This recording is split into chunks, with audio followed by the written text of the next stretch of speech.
하나님 말씀은 출애굽기 22장 25절부터 31절까지 우리 보겠습니다. 교독하겠습니다. 내가 만일 너와 함께한 내 백성 중에서 가난한 자에게 돈을 꾸어주면 너는 그에게 채권자같이 하지 말며 이자를 받지 말 것이며, 내가 만일 이웃의 옷을 전당 잡거든 해가 지기 전에 그에게 돌려보내라. 그것이 유일한 옷이라. 그것이 그의 알몸을 가릴 옷인즉 그가 무엇을 입고 자겠느냐. 그가 내게 부르짖으면 내가 들으리니 나는 자비로운 자임이니라. 너는 재판장을 모독하지 말며 백성의 지도자들을 저주하지 말지니라. 너는 내가 추수한 것과 내가 짜낸 즙을 바치기를 더디하지 말지며 내 처음 난 아들들을 내게 줄지며 내 소와 양도 그와 같이 하되 이레 동안 어미와 함께 있게 하다가 여드레 만에 내게 줄지니라. 너희는 내게 거룩한 사람이 될지니 들에서 짐승에게 찢긴 동물의 고기를 먹지 말고 그것을 개에게 던질지니라. 아멘. 기도드리겠습니다. 살아계신 하나님 감사합니다. 이 시간 하나님 말씀을 전하고 듣습니다. 성령께서 역사하셔서 하나님의 뜻을 잘 깨달아 알게 도우시고 성경에서 알려주시는 대로 믿고 따르는 복된 신앙생활 하게 도우소서. 예수 그리스도의 이름으로 기도드렸습니다. 아멘. 25절, 26절, 27절에 보게 되면 이제 하나님께서는 이스라엘 백성들 간에 서로 아주 돕는 그러한 일들이, 그러한 우애가 성행하도록 하나님께서 의도하고 계신 것을 우리는 보게 됩니다. 하나님은 이스라엘 백성들 서로 간에 특별히 도움을 필요로 하는 형제들에 대해서 절대로 가혹하게 하지 말 것을 명령을 하세요. 25절 보면 내가 만일 너와 함께한 내 백성 중에서 가난한 자에게 돈을 꾸어주면 너는 그에게 채권자같이 하지 말며 이자를 받지 말 것이며, 그러니까 가난한 자들에게 이제 돈을 빌려줄 정도의 사람들이라면 그래도 그러한 사람들은 하루하루를 이자를 받지 않았다고 해서 살아가지 못할 자들은 아니죠. 그래서 가난한 자들에게 이자를 받지 말라라고 하나님께서 말씀을 하고 계십니다. 그래서 채권자같이 악독하게 굴지 말아라 말씀을 하세요. 가난한 자들은 서로가 돌보아줄 사람들이지 그들을 학대해서 그들에게 고리대금을 받아서 부를 늘리려고 해서는 안 되는 자들이기 때문이라는 것입니다. 그래서 도움을 필요로 하는 자들에게 하나님께서 자비를 베풀라라고 말씀을 하세요. 그러면 하나님께서 모든 이자 받는 것을 금하는 것인가? 그렇지는 않습니다. 오늘 본문에서 하나님께서 이자 받는 것을 금하는 것은 이제 가난한 자들에 대해서만 하나님께서 그렇게 말씀을 하시는 거예요. 가난한 자들은 돈이 없어서 그 돈을 빌리는데 거기에 대해서 또 이자를 또 이렇게 뗀다면, 그것도 고리대금으로 이자를 뗀다면 그들은 정말 더 가난해지게 되는 거죠. 그 가난한 자들을 그것은 착취하는 것이고 그것은 그 가난한 자들의 것을 빼앗는 것이 되는 것입니다. 팔계명을 어기는 것이 되는 것이죠. 그렇기 때문에 가난한 자들에게 과도한 이자를 받아서 가난한 자들을 더욱 가난하게 만드는 것을 금하시는 것이지 이자 받는 그 자체를 금하는 것은 아니라는 것을 우리가 기억을 해야 되는 것입니다. 그래서 성경에서는 이자 자체를 정죄하지 않습니다. 그래서 하나님께서 마태복음 25장에서도 5달란트, 2달란트, 3달란트 받았을 때 그것을 맡겨주고 그것을 잘 선용하고 활용해서 이제 남기는 부분에 대해서 하나님께서 칭찬을 하시죠. 그랬을 때 1달란트 받은 사람이 주인은 악독한 사람이라서 괜히 잘못했다가 문제 생길 것 같으니까 그것을 땅에다 묻어두죠. 그래서 주인이 와서 그 1달란트 받은 종을 책망할 때 그러면 그것을 은행에라도 넣어둬서 나로 하여금 이자라도 받게 해야지 어떻게 그 받은 것을 땅에 묻어두고 게으르고 나태하게 그렇게 생활했냐라고 책망하는 것을 우리는 성경을 통해서 보게 됩니다. 그래서 하나님이 이자 자체를 정죄하시는 것이 아닙니다. 다만 하나님이 이스라엘 백성들 안에서 서로 가난하고 도움을 필요로 하는 자들을 그렇게 이용해서 그들을 착취해서 부를 쌓으려고 하는 그러한 악독한 마음을 하나님께서 금하시는 것입니다. 그래서 가난한 자들을 향해서는 자비를 베풀 것을 말씀을 하시는 것입니다. 그래서 이자를 받는 것은 상식 차원에서, 일반적으로는 상식 차원에서 행하면 되는 것이죠. 그 다음에 26절에 내가 만일 이웃의 옷을 전당 잡거든 해가 지기 전에 그에게 돌려보내라. 그것이 유일한 옷이라.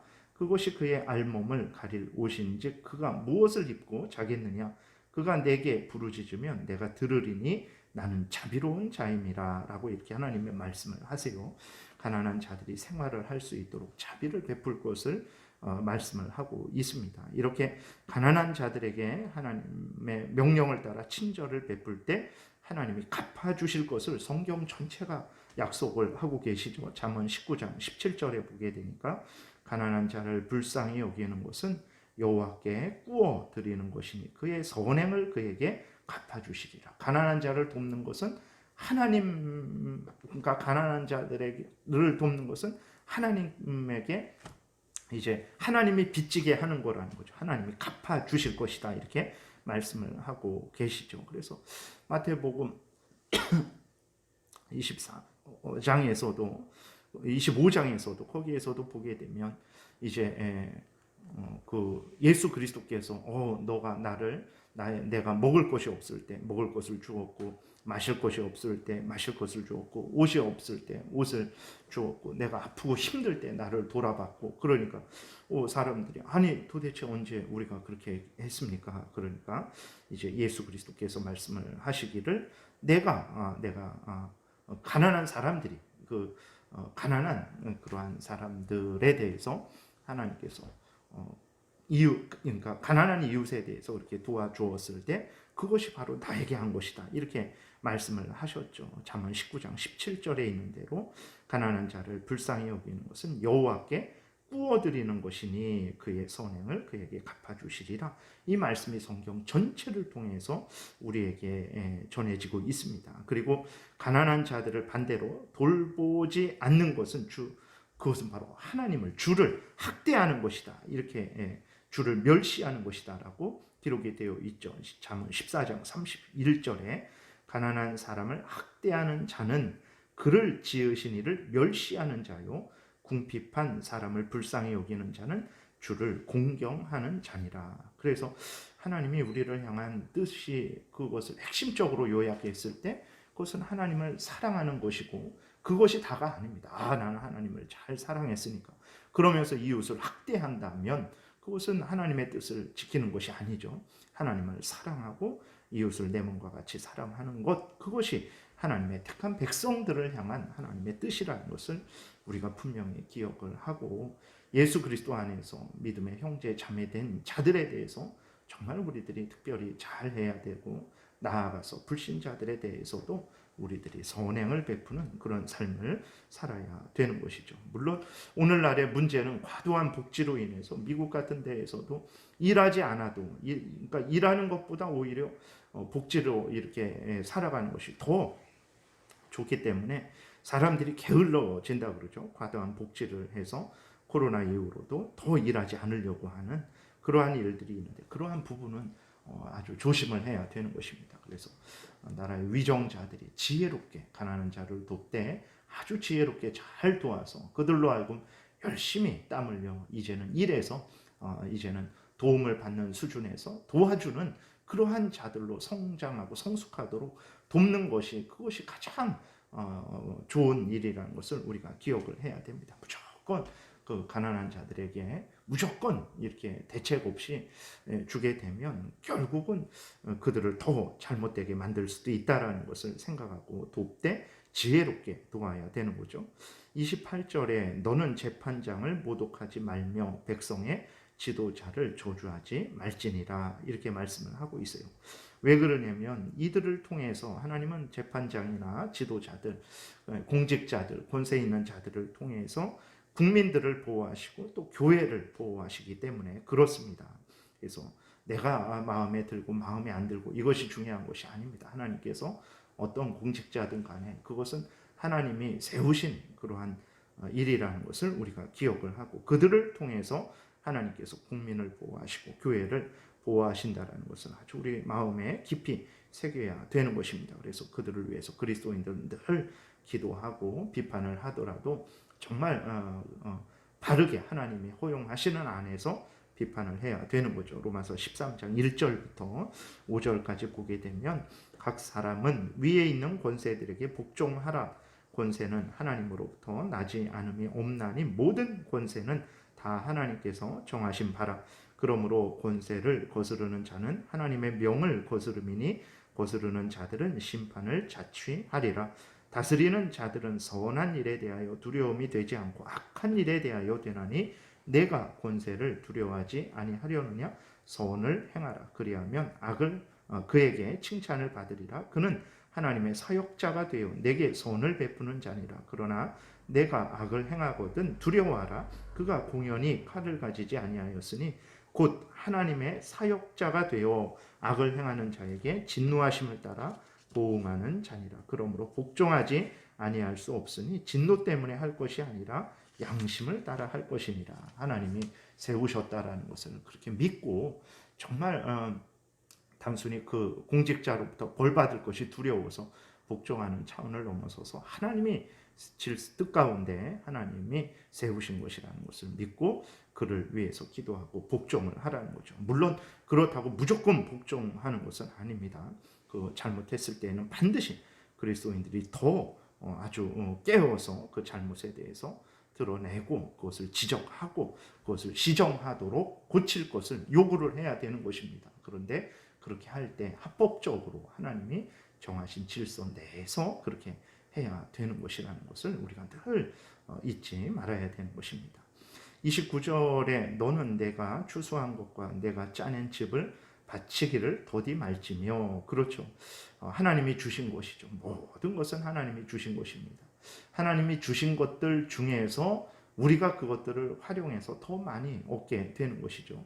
그랬을 때 하나님이 주신 것을 깨달아 알고 하나님의 명령이 이제 하나님께 바치라는 그러한 11조와 여러 가지 그러한 재물을 바치라는 명령을 기꺼이 즐거이 행해야 되는 것입니다. 늘 우리는 하나님 앞에서 인색하지 말아야 되고 정말 기쁨으로 감사함으로 하나님께 즐겨내는 자들이 되어야 되는 것입니다. 그 다음에 내 처음 난 아들을 내게 줄지며 내 소와 양도 그와 같이 하되 이래 동안 어미와 함께 있게 하다가 여드레 만에 내게 줄지니라. 이렇게 하나님 말씀을 하셨어요. 이스라엘 백성들이 애굽에서 나올 때 사실 장자들과 짐승의 첫 새끼들은 다 죽어야 되는 것입니다. 그런데 하나님께서 은혜로 예수 그리스도의 그러한 안에서 베풀어 주신 은혜로 말미암아서 그 장자와 첫 새끼들이 죽지 않았죠. 그래서 하나님께서 그것들을 하나님의 소유 삼으신 거예요. 그래서 장자와 첫 새끼를 하나님께 드리는 것을 통해서 하나님의 구원을 깨달아 알고 하나님이 자신들의 생사와 복을 주관하신다라는 것을 또 깨달아 알고 하나님이 애굽에서 죽었던 자들을 다시 자기들을 살리셨다라는 것을 또 깨달아 알고 하나님을 더 사랑하고 더 의지하고 하나님께 모든 것을 드리는 그러한 삶을 살게 하시기 위해서 하나님께서 그 장자와 첫 새끼들을 죽이지 않으시고 살려 두신 것입니다. 그랬을 때 하나님께서 이렇게 바치라는 것은 그러한 하나님의 정당한 소유죠. 이스라엘 백성 전체가 하나님의 소유입니다. 우리들도 마찬가지입니다. 우리들은 우리들의 것이 아니죠. 고린도전서 3장도 그렇고 6장에서도 그렇고 우리들은 하나님의 것입니다. 하나님이 예수 그리스도의 피를 대신 지불하시고 우리를 사셨다라는 것을 우리가 늘 기억을 해야 되는 것입니다. 그래서 우리는 우리의 것이 아니에요. 우리는 하나님의 것입니다. 그래서 당연히 하나님께서 이스라엘 백성들에게 같이 이러한 차원으로 알려주시는 거죠. 그래서 하나님의 자녀 되었다라는 것을 깨달아 알게 하시고 그래서 하나님의 자녀답게 하나님을 경외하고 하나님의 명령을 따라 살아가게 하시기 위해서 이렇게 말씀을 하시는 것입니다. 그 다음에 31절에 너희는 내게 거룩한 사람이 될지니 들에서 짐승에게 찢긴 동물의 고기를 먹지 말고 그것을 개에게 던질지니라. 그래서 거룩한 사람, 거룩하다라는 것은 이제 구별된다라는 것인데 구별되어라. 어떻게 구별되냐? 하나님이 말씀하신 대로 행함으로 구별이 되는 거죠. 하나님께서 들에서 찢긴 짐승 그 동물의 고기를 먹지 말아라라고 하셨으면 먹지 않는 것이 이제 그것이 이스라엘 백성들의 구별됨입니다. 먹으라 그러시면 먹는 것이 이스라엘 백성들의 구별됨이죠. 이스라엘 백성들이 모든 삶을 하나님의 명령에 따라 삶으로 저 사람은 저 백성은 하나님께 속한 자들이구나. 그렇게 구별됨을 말을 하는 거예요. 그래서 하나님께서 하나님의 명령을 따라서 모든 부분에 있어서 명령하신 대로 따라 살아갈 것을 이스라엘 백성들에게 이제 요구하시는 거죠. 오늘날 우리들도 마찬가지입니다. 우리들이 어떻게 구별이 될까? 하나님의 명령을 따라 살아가는 것으로 구별이 됩니다. 십계명을 따라 살아가는 것으로 구별이 되게 되는 거예요. 그래서 우리들이 다시 한번 그리스도인들의 삶은 하나님의 말씀을 따라서 십계명을 따라서 살아가는 사람들이라는 것을 기억하고 그렇게 열심히 살아가게 되면 그게 우리의 거룩함이 되는 것이고 그게 또 세상 사람들과의 구별이 되는 것이고 또 세상 사람들에게 빛과 소금의 역할을 하는 것이라는 것을 우리가 또 기억하고 열심히 하나님 명령을 따라서 살아가야 되겠습니다. 기도드리겠습니다. 살아계신 하나님 아버지, 오늘도 은혜를 내려주셔서 감사합니다. 하나님께서 하나님의 택한 이스라엘 백성들에게 나아가서 또 오늘 하나님의 자녀된 우리들에게도 하나님의 뜻을 따라서 서로 간에 자비롭게 또 그리스도인으로서의 본분을 다할 것을 명령하신다라는 것을 우리가 늘 잊지 말게 도우시고 우리가 하나님의 자녀라는 것을 항상 기억하고 하나님의 자녀답게 하나님의 말씀을 따라서 신앙생활과 모든 일상생활을 살아가는 우리 모두가 되게 도와주옵소서. 예수 그리스도의 이름으로 기도드렸습니다. 아멘. 하늘에 계신